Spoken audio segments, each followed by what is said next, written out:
CBS News and the New York Times polled 1,000 Americans, blue-collar and business owners from Idaho to New York.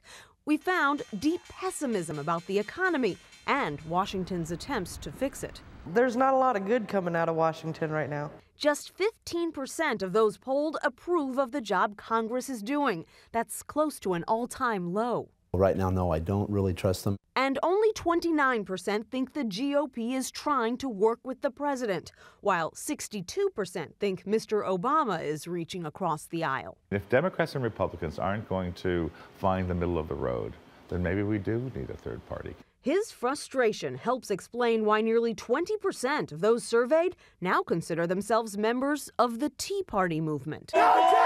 Who are they? According to the poll, 95% are white. They are just as likely as Americans overall to have college educations and to make over $50,000 a year. And like Kuna, Idaho coffee shop owner Jared Hatch, they are more likely to identify themselves as Republicans than independents or Democrats. This Tea Party movement is, I think, a great thing.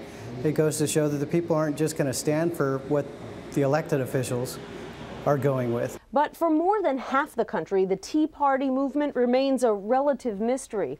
How about you? I'm sorry. Can you tell me what you know about the Tea Party?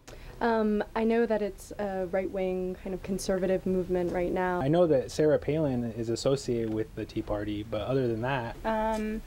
From what I've seen in them, they look pretty angry. Still, the Tea Party mentality is spreading.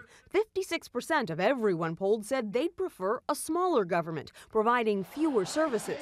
That's the highest percentage in more than a decade. I don't feel like it's the government's responsibility to bail out certain segments of the population. In fact, concern about government spending is so great that a majority of Americans, 53%, now believe the U.S. cannot afford to fix health care at this time. Katie? Nancy Cordes reporting and ambushing people around the nation's capital. Thanks so much, Nancy.